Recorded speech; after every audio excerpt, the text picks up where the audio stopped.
Shalom, my friends. Shalom, my enemies, too. This is your old pal, Rabbi Sol Solomon, founder and spiritual leader of Temple Sons of Bitches in Great Neck, New York. But as you see, I am not in my run-down hovel of a shul. No, I am in a beautiful, beautiful place that was run for several years by the person that we are looking at. Plus, she is now on different kinds of stages other than the bima at the shul. She is on cabaret stages. As a matter of fact, you can see her at Don't Tell Mama. And really, you should tell your mother everything. But in this case, it's Don't Tell Mama Sunday, tomorrow, 7 p.m. She's doing a show called Jewish Caroling. She's going to tell us all about it because her name is DEBORAH ZECHER, and we are delighted to have you in the neighborhood. Shalom, Deborah. How you doing? Shalom Aleichem. Nice to be here. Thank you for inviting me. I could see your eyes going when I said Temple Sons of Bitches. You're like, oh boy, because last time you described that it was Congregation Sons of Bitches, and I wanted to know what the difference was. Congregation are the people that I look out at when I give a sermon and actively hate. The temple is the building. So there you go. That's so. But this.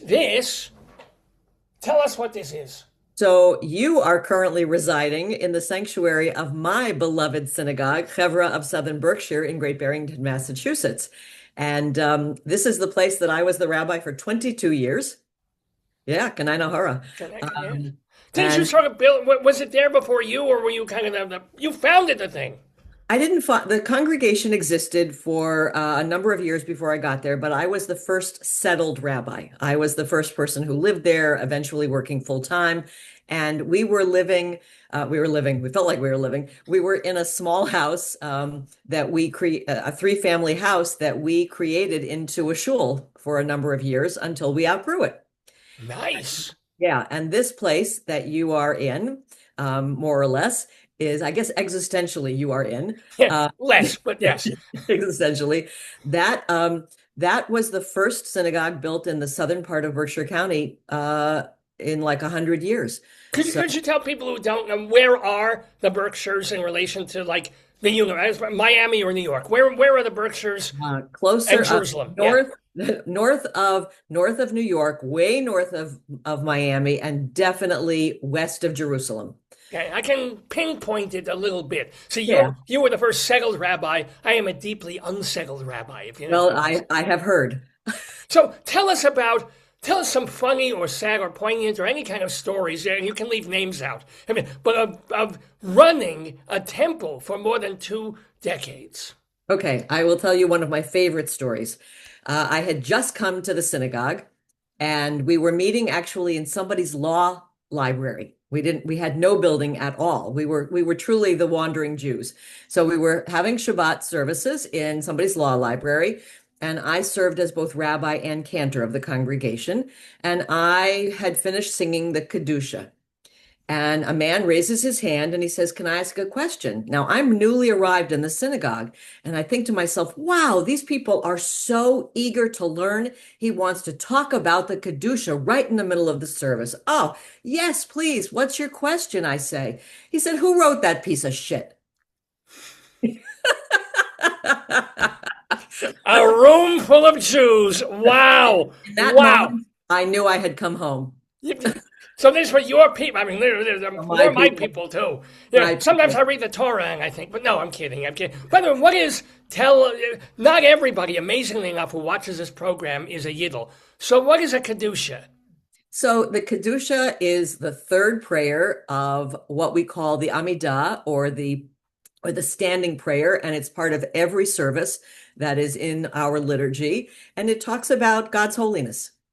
Oh, so when, beyond being raised Jewish, as I was, so many people who are watching are you, when did you really feel a connection to Hashem that didn't feel like, oh, I'm going to Hebrew school because my parents made me. Oh, I'm doing the holidays because that's what my grandparents and great-grandparents, they all did. Did you feel like, this is real to me?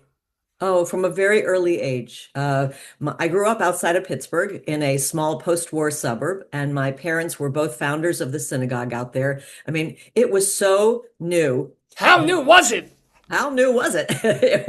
It was founded in, I guess, 1958. I was, 3 years old, whatever.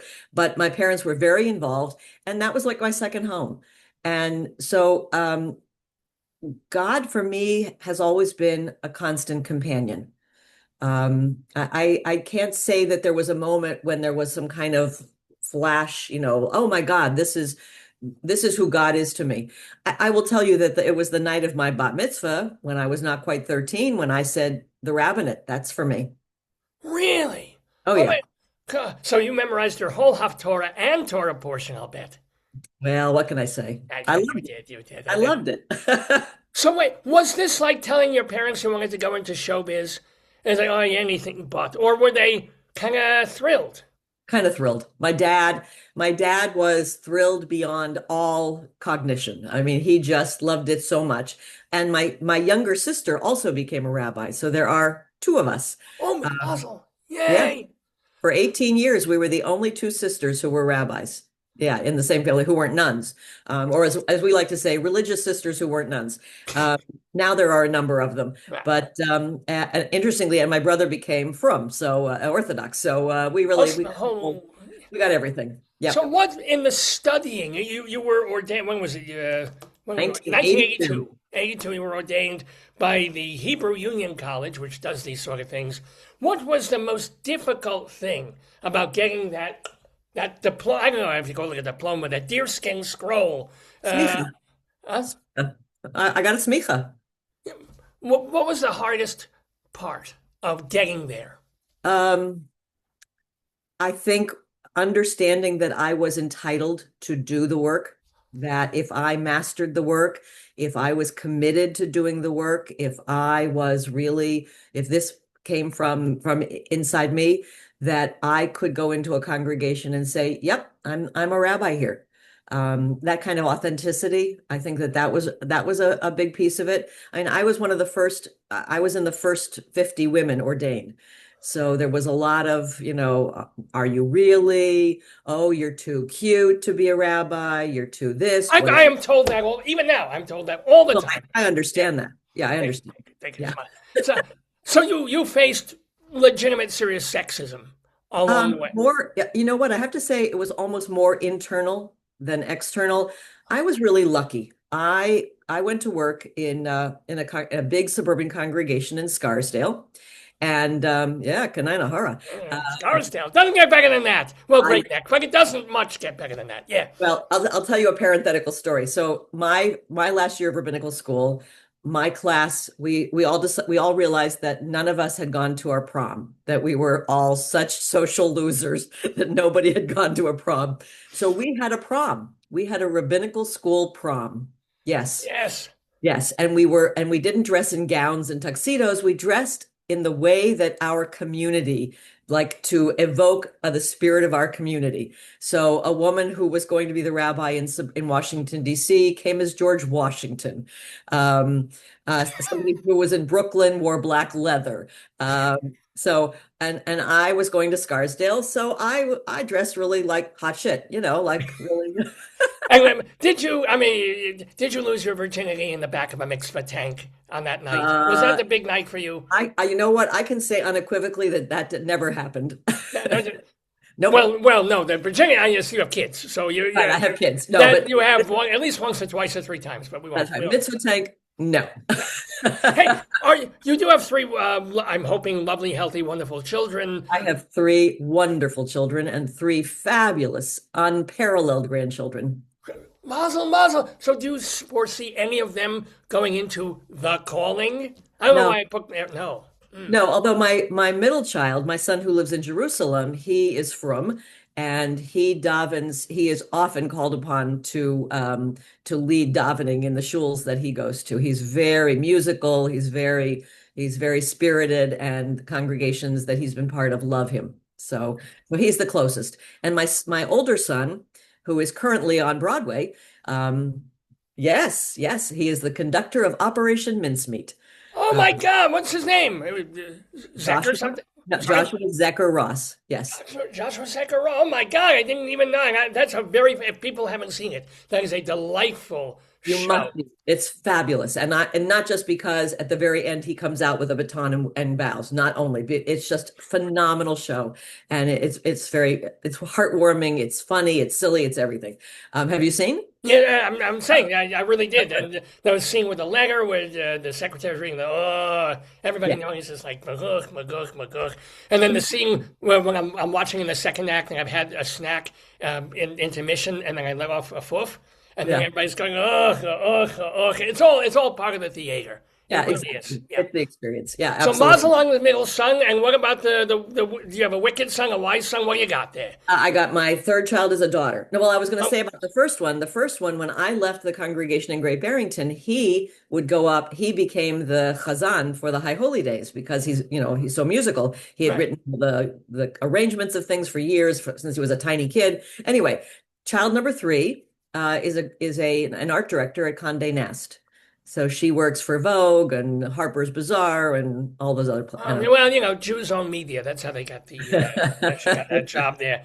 So all right. So they're doing pretty well for themselves without doing the whole ordination thing. Nope. No, we are blessed. And So what? they Sorry. like being Jewish.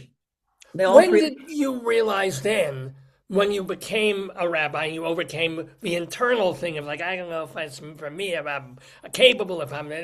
What was a moment? Was it your first Yom Kippur? Was it leading a Seder? When you were like, yeah, I'm here.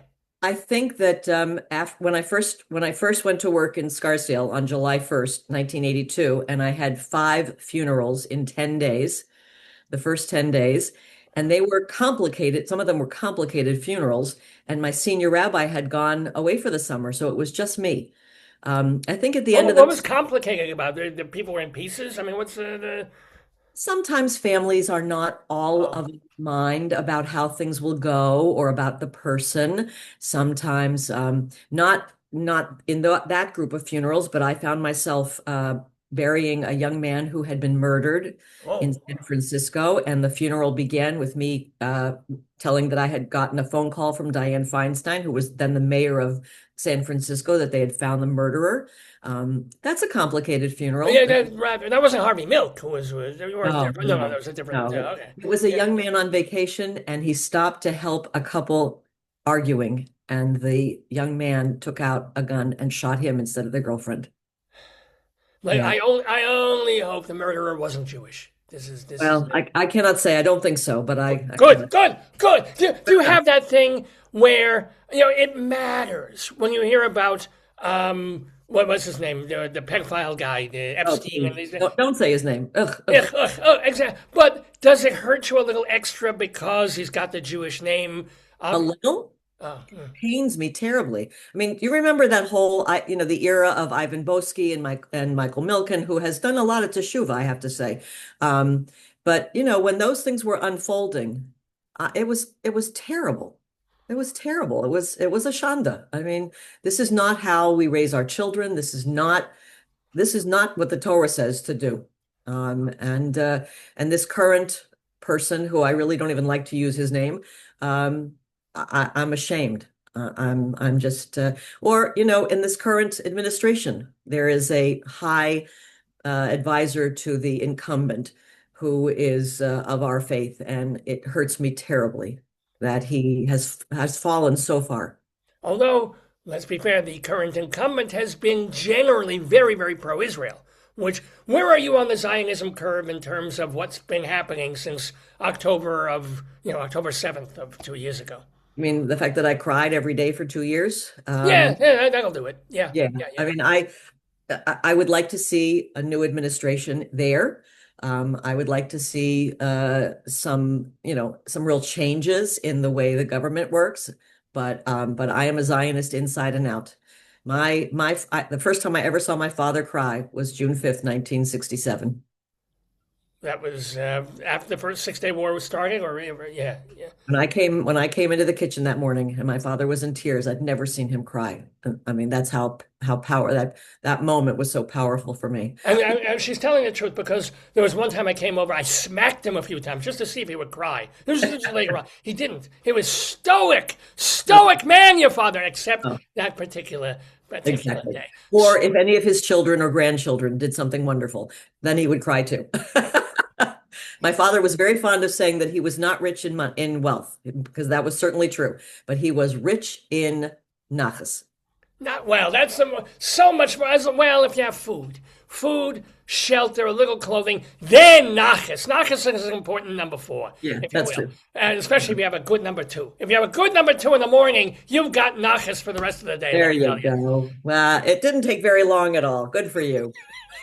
We're talking with Deborah Zecher. You don't necessarily always find rabbis who have this level of sense of humor and secular and cultural stuff. One of the reasons that Deborah Zecher does is that she has this whole second life that I alluded to before in becoming a nightclub cabaret songstress. And of course, as we mentioned, she's going to be at Don't Tell Mama tomorrow, Sunday night at 7 o'clock, doing a show where it seems paradoxical. Jewish caroling. Jewish carol. Please explain. Well, so obviously it's a play on the idea that almost every Christmas carol, if it doesn't mention Jesus, generally it was written by a Jew. And in doing my research, actually, I mean, I never was planning on doing the Christmas Carol part of it, but I learned that many of the Christmas carols that are most beloved in American society were written by Jews during a heat wave in Los Angeles in the 40s. So, White Christmas by Irving Berlin. He was sweltering in No, LA. not him, but Oh, no, right, the others. Yeah, I right. can't remember. I don't remember. So yeah, so that I thought Jewish caroling, but I thought, oh, Carol King, Carol Bayer Sager, Carolyn Lee. So my show is a tribute show to these three incredible songwriters, and I love to do research. And so I learned about their lives and some stories, and I had a great opportunity to talk to somebody who knew Carolyn Lee. She worked on Peter Pan. She wrote a number of the songs with Peter Pan with a composer named Mousse Charlap. And you will love this. Mousse Charlap got his name because he was a counselor at a summer camp, and I'm going to say in the 40s, and he was a big, strong guy, and they called him Moose. Oh, but how do you get the Charlap part? I was waiting for that. That's his No, name. That's kidding, his kidding. name. Yeah. And he married a wonderful cabaret singer named Sandy Stewart. And Sandy Stewart gave me an afternoon of her time. And he worked with Carolyn Lee before they were married, but she remembered some stories. And so she told me some great stories. And that was wonderful. I loved that. Are you able to share them in your show, or is it more music? I mean, how much the quotient of talk to song ratio in like 70 minutes? Well, it's hard to say. I'm going to say that it's about a third patter and two-thirds singing. Yeah, That's generally, normal, right? yeah, normal. But I love learning the stories of these women. I love learning about what they did and how they did it. And that was a great thing for me. I love doing tribute shows for that reason. By the way, So, what are some of the? And people don't know that. People kind of think they know Carol Bayer Sager, but what are some of the songs that she wrote and ones that you do too? so Carol Bayer Sager, she wrote "Don't Cry Out Loud." She wrote "Nobody Does It Better." Oh, She wrote, of course, she why can't obviously wasn't married to a Jewish man when she wrote that one, but we won't go. Yeah. she was indeed, actually. Uh, she and Marvin Hamlish, when they were together, their relationship was the basis of their playing our song. That That it was with Robert Klein and Lucy Arnaz and all those. Wow. exactly. So Yeah. that's Carol Bayer Sager. We know Carolyn Lee from Peter Pan. Peter Uh, Pan and Young at Heart and Wildcat. oh, That's all yeah. Carolyn Lee. Yeah. And then the third is Carol Carol. Well, King. Carol King. Carol King. Carole King. Everybody feels close to Carole King. I've never met Carole King, but I feel like if she walked in the door, we would hug and sit down and have a cup of tea and have a few cookies and have a great time. Yeah, kosher cookies. But let me ask you, if Yeah. if Caroline Lee, sorry, forgetting Carole King were to ask you, "Hey, Deborah, what songs of mine are you doing in your show at Don't Tell Mama on Sunday evening at 7 p.m. in New York?" Well, I would say, gee, should I say it before everybody comes to see the show, or should Well, I? one or two, you can save a couple. You're probably doing about 15 songs in an hour, so maybe Yeah, 10. well, Yeah. I will say that Tapestry gets very well covered. That fabulous, iconic album, which came out 55 years ago next week. Wow, that's Isn't that awesome. amazing? Yeah. And I learned something incredible about Tapestry. It was recorded in 5 3-hour sessions. That's it. The whole thing. And on probably 8 tracks. They didn't have 4,000. Maybe that's why. Maybe, Maybe. the George Martin thing. It's like, oh, we got four Beagles, we have four knobs. Let's do it, Let's and they do it. dig it. Yeah. That's the way to go, man. Well, and she played and she sang, and it was, yeah, fabulous. I love thinking about that. Yeah, so 55 years ago. And yeah, I originally we thought it sold 25 million copies abroad, but now we know that it was 30 million, which is, not too shabby. I wouldn't call Carole King a broad. She's more of a nice Jewish lady. A You're broad, so right. not the terminology I would want to use. By the way, speaking of tracks and things, and you have or had two albums to your credit. Are they available somewhere? And what are they? And what were they? So it's all sacred music, and I Oh, did it with my synagogue choir, and we recorded it as gifts for the for new members. So it's not available commercially, but it was great. I have to say we did a really nice job. I was really pleased with that. But I do want to say something about Jewish caroling. One aspect about it, if I may, you may. that so I did this show 5 years ago during the pandemic, and as you can imagine, not a lot of people were out and about during that time. But I have taken it on the road, as we say, a little bit. But I wanted to bring it back for two reasons. One, because I really like it, and the other is I'm doing it as a benefit for Beth Israel congregation in Jackson, Mississippi, that was torched. It was torched by Oh, anti-Semitic hatred on January 10th. And this is the thing about this congregation that's so interesting is the congregation was founded in 1860. And it's one of the few congregations in the state. I mean, there are only 3,000 Jews in the whole state. I served a congregation in Mandeville, Louisiana for 4 years, part-time after I retired. And they used to say that the next congregation to ours was Jackson, Mississippi. That From Louisiana to wow, wow. Okay. Yeah, but it was founded in 1860, and in 1968, a fairly new rabbi, Perry Nussbaum, came to town, and he was a big advocate of civil rights. He spoke powerfully for civil rights, and the KKK burned the synagogue down. And then that wasn't good enough. They went and attacked the rabbi and his family in their home. Now, thank God they were home, but they were not hurt. The house, I don't know, I don't remember whether the house was destroyed, or I don't remember that part of it. But this is the second time the synagogue has been hit like this. And it's a small synagogue. And so I know it's not going to be a big fundraiser, but if talking about it will keep it in people's minds for a little while, I will be happy. And if we raise a couple of $100, I would be happy about that too. Buy So bricks. It's the three little pigs. The third time they build the fucking thing out of bricks, for God's sakes, with yep. reinforced concrete or something. Exactly.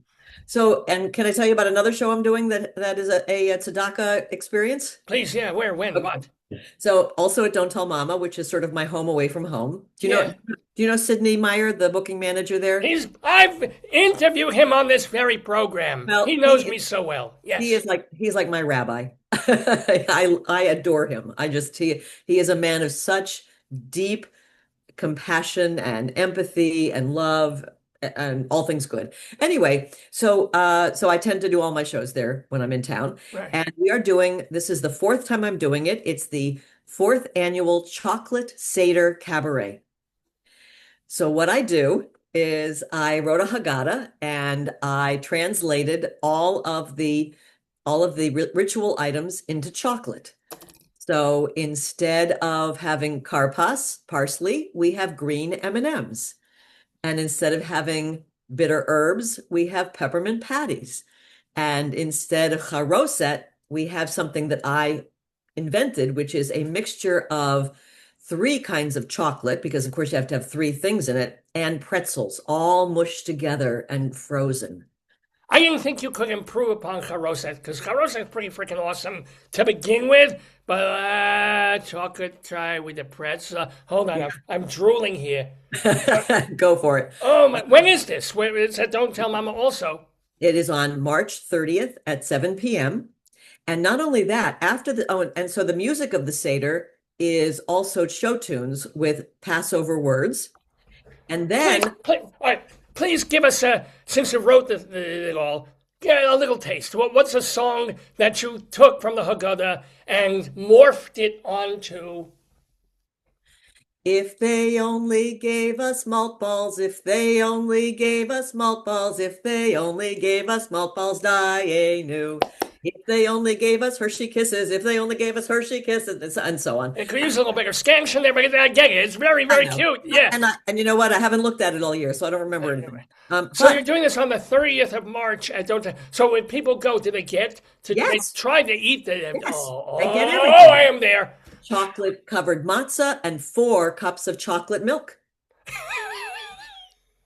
I love. And is this a benefit too? Also for This is okay. So wait, but I want to tell you that the sorry. second half of the Seder is what I do is I ask a group of cabaret artists to choose a song that connects to a theme of of Pesach: redemption, hope, journey, family, home, Slavery. Yeah. slavery, and to sing a song that evokes that feeling for them. And then and so that's the second half, and then it is also a benefit. And this year, every year it's been different. This year it is going to be a benefit for the National Immigration Law Center. Because Yes. we need to do everything we can to help. Both sides. I mean, both sides have to agree that immigration law needs work. I mean, it doesn't matter what side of the whole thing you're on.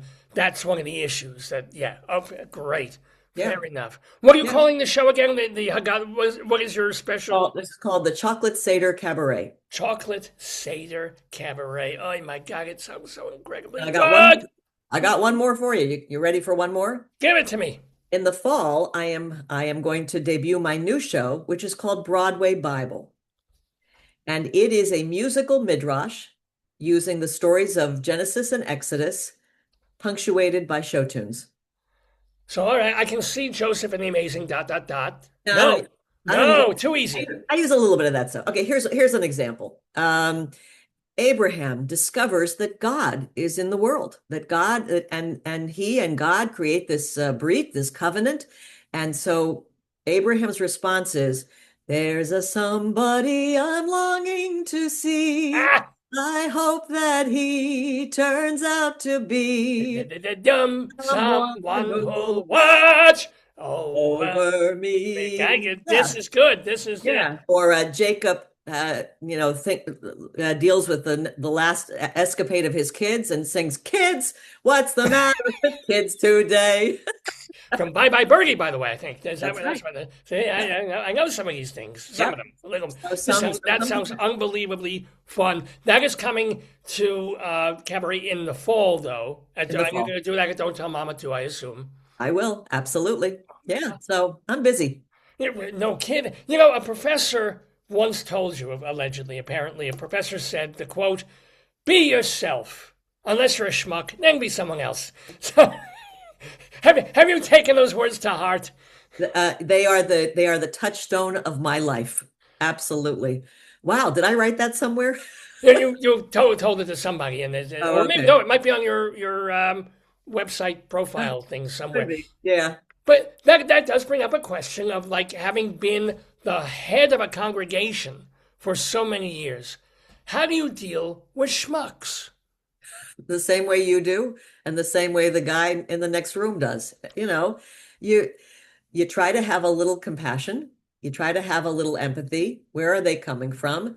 And you hear them where they are, and you try to respond with warmth and humor and patience, and then you go home and you tear your hair out. Because with you, I mean, he might show up every Saturday morning or every Friday night. And you've got to. It's not like they just one interaction and boom and done. It's like they're there again.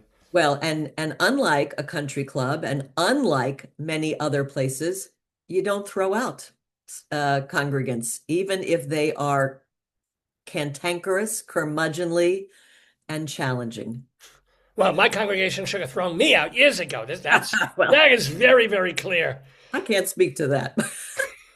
So you help develop your expertise as a cabaret. We're going post rabbi now. As a cabaret person, you went to the Eugene O'Neill Center for their cabaret. The producer and host of this program, a guy named Dave, who's borderline schmuck, but not quite. He was there. He did some stuff at the O'Neill. So, what was your O'Neill experience like? Well, it was the year before I did my debut show. So I had never actually done a show by myself. Well, that's not true. When I was in the synagogue as fundraisers for the congregation, I did some kind of cabaret-like program every summer to help raise money for the education program. So it wasn't like I'd never been on the stage and being a rabbi and singing and preaching and whatever. I mean, it's not entirely dissimilar. But I went to the O'Neill and I didn't know what to expect. And 12 years earlier, I had gone to the Yale Cabaret Conference, and I was totally not prepared for that experience, which most of those people were professionals. They had years and years of experience. I was a neophyte in the worst way.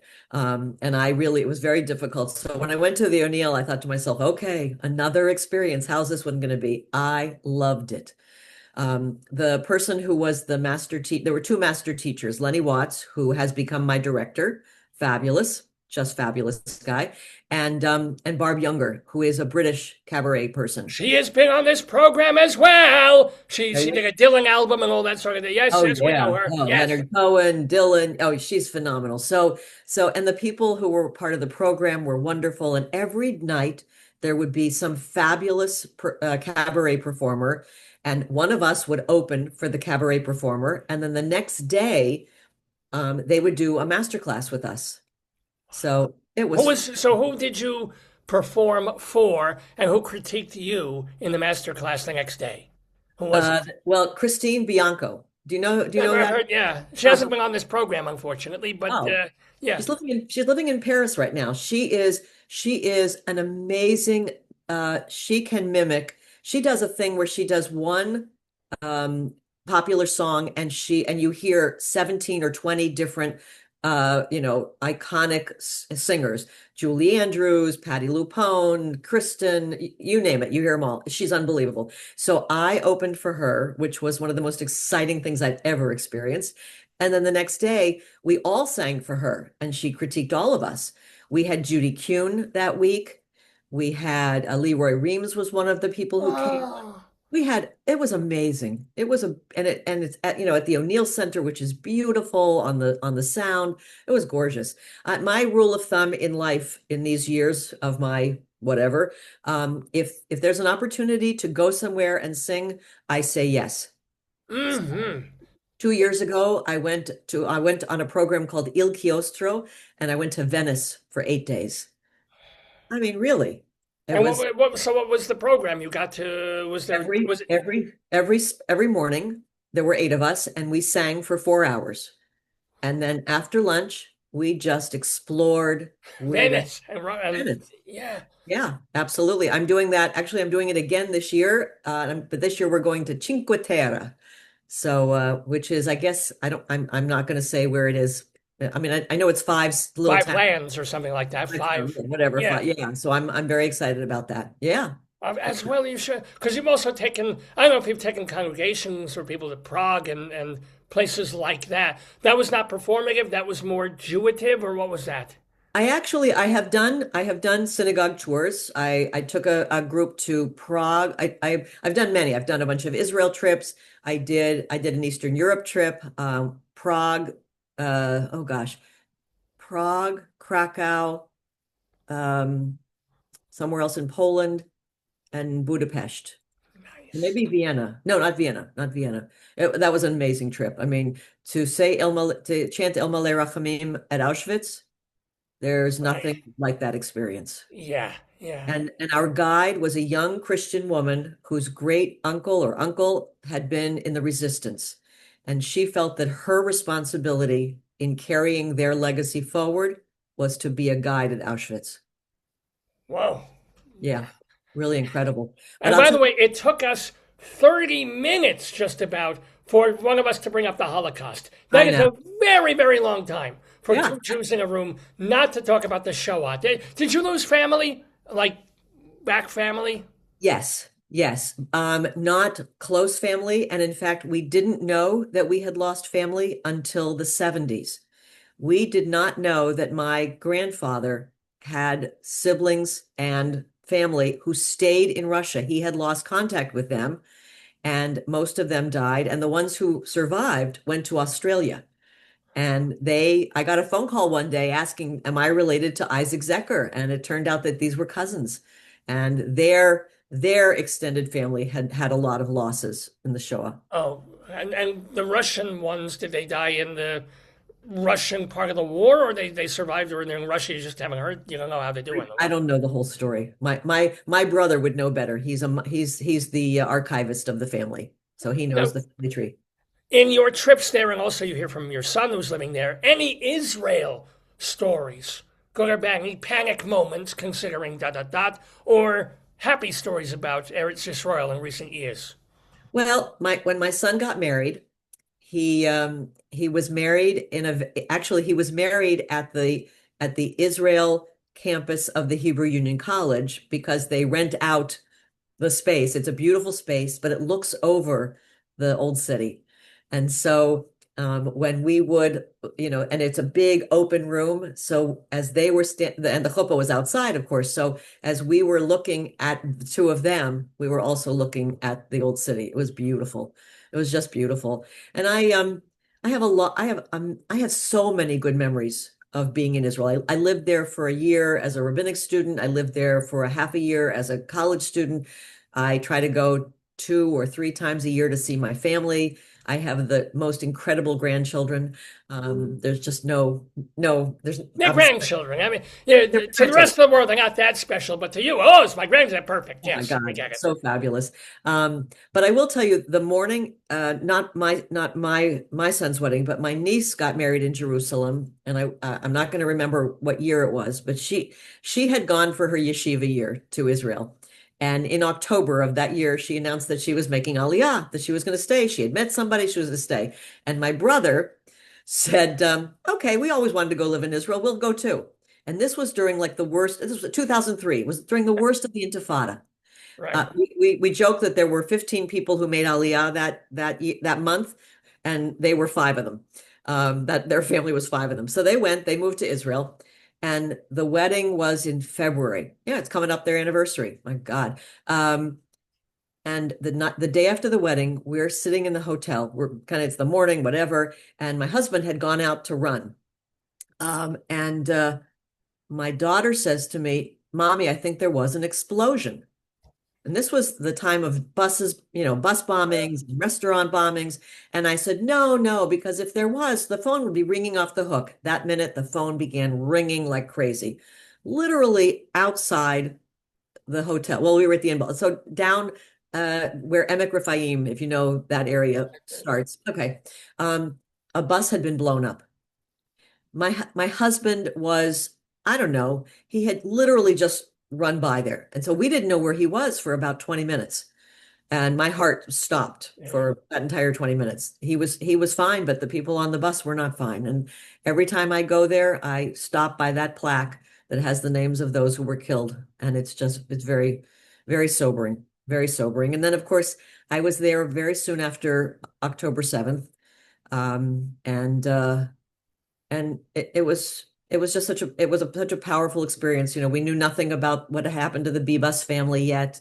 And so there were two strollers that were next to a bench outside the supermarket to remind us of them. And those images are seared into my soul. They So, how do you, as an emeritus rabbi, answer the old bad things happen to good people? Why does God allow dot, dot, dot? That's not my God. My God is not the puppeteer saying good, bad, bad, bad.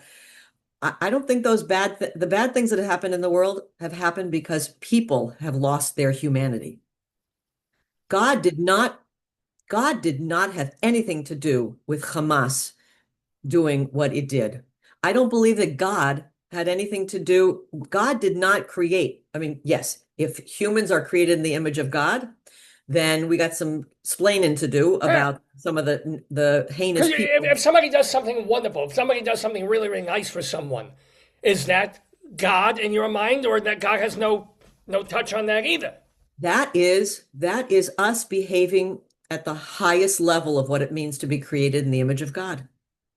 And when we lose that, we have forgotten what it means to be created in the image of God. We think that we are the be all and end all of the universe.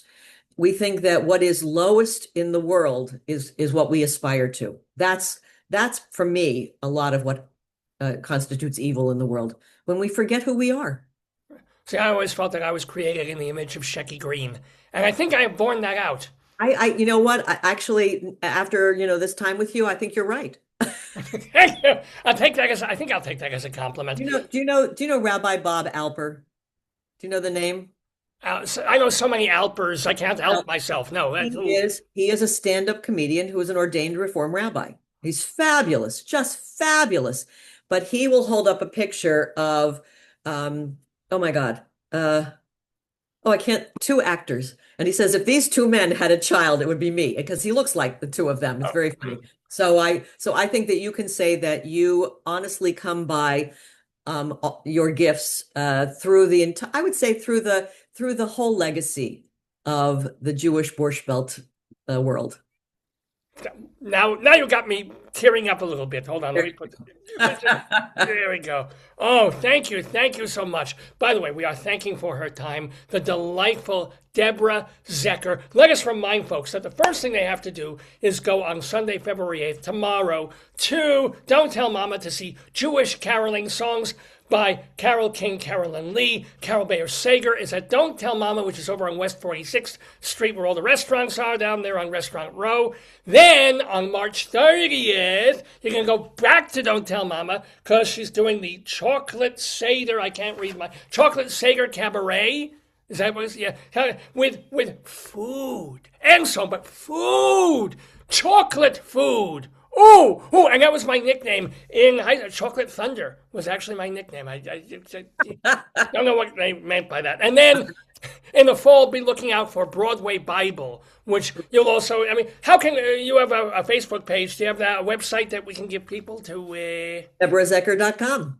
DEBORAH ZECHER, and this is the confusing part. DEBORAH, DEBORAH, Zecher is pronounced with a K, but it's spelled like a H. So it's Zecher. DEBORAH ZECHER. And I'll make things even more complicated. When I joined Facebook, I did it as Debbie Zecher and not Deborah. So if you want to find me on Facebook, it's Debbie Zecher. If you want to find my website, it's DeborahZecher.com. Deborah with an H on the end. DeborahZecher.com. When I first joined Facebook, I put down Oral Roberts. Who knew? And then I put down Oral something else, and then they threw me off, and then I used my real name. So there you go. Okay. Ladies and gentlemen, last question for the wonderful DEBORAH ZECHER. Do you have a favorite all-time, and it doesn't have to be a show tune or a cabaret song, but a favorite song? Oh, gosh, that's hard. That is really, really... That's what she said, yes. Yeah, I'm going to tell you that I have a lot of favorite songs, and this is very old school, but I am a passionate devotee of The Sound of Music. The whole score, movie, Broadway stage, the whole thing. I love Bill Finn's songs. Right now, I'm very, very fond of. Actually, I have a song for you. There's a wonderful song called "Infinite Joy" from his show Elegies that I just find just beyond touching. But I'm in the middle of learning a song that I hope to debut one of these days at an open mic called "Our Cardiac Condition." Um, All righty, there you go. fabulous, by Doug Mishkin and Billy Dreskin, who are two phenomenal songwriter. Actually, Billy's a rabbi, and Doug is an attorney now. I think full-time songwriting. A lawyer and a rabbi. It's just all you need is a doctor, and it's a Jewish triumvirate. It That's really is. exactly right. That's right. And a rabbi. Don't leave the rabbis out. Of course, we'll never forget a rabbi. Ladies and gentlemen, we've been talking to a rabbi, a talented one, a lovely one, DEBORAH ZECHER. I wish you health. I miss you much more song and much more beauty and wonder and joy in Judaism and in your life. I want to thank you so much for being with us in the neighborhood today. Well, it was a blessing and it was a delight to be in conversation with you as well. So I send you blessings of a similar kind. A good year. Stay warm and healthy. Shana Tova to you too. Shalom. Shalom. Bye-bye.